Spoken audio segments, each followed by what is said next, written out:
give us an update on the progress that you've made so far in these large-scale tests.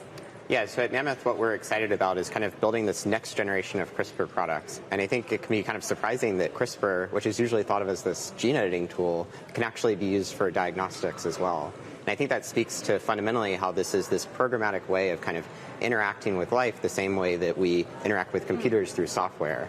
And we've made a ton of progress. We've been really excited about working with organizations like the NIH to advance this CRISPR diagnostic technology for things like COVID-19.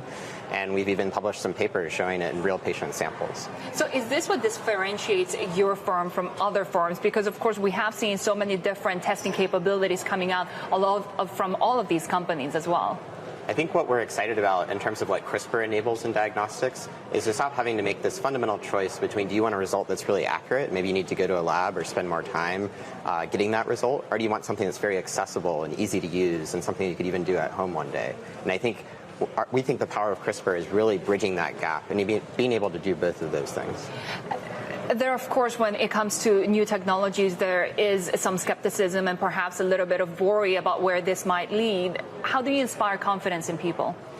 I think it's all about transparency. That's why we publish papers showing exactly how this technology works. We do a lot of education on our website, mammoth.bio, where we really try and describe in detail how CRISPR can actually be used both as a diagnostic tool and as an editing tool.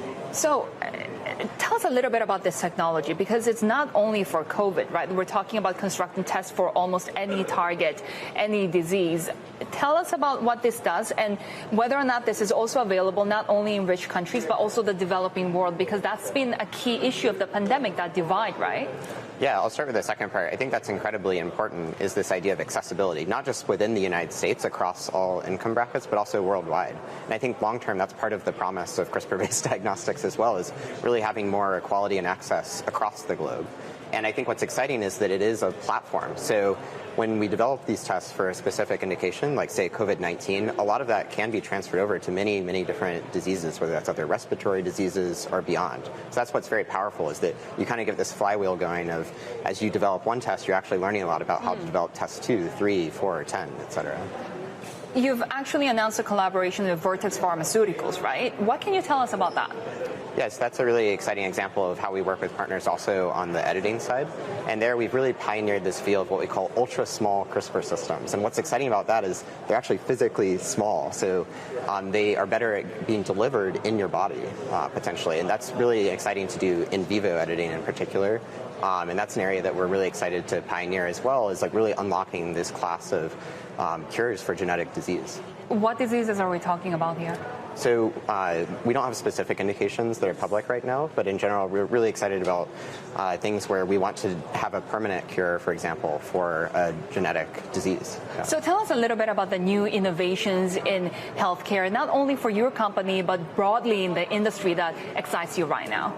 Yeah, I think what's really exciting is that as these platforms, like the CRISPR-based platform that we're developing, are spinning up, you really have the potential not just to kind of have all this effort to tackle a single indication, but you actually can then learn from that and tackle multiple indications beyond it. I think that's a very, very powerful concept. And we've seen that with mRNA, for example. And I think that means that hopefully we see a lot of increasingly rapid progress in biology across both therapeutics and diagnostics. We've had so many lessons from this pandemic, and this forum, I think, has really facilitated some of those conversations about some of the strains that we've seen in global healthcare systems. What would you say is your biggest takeaway from the pandemic?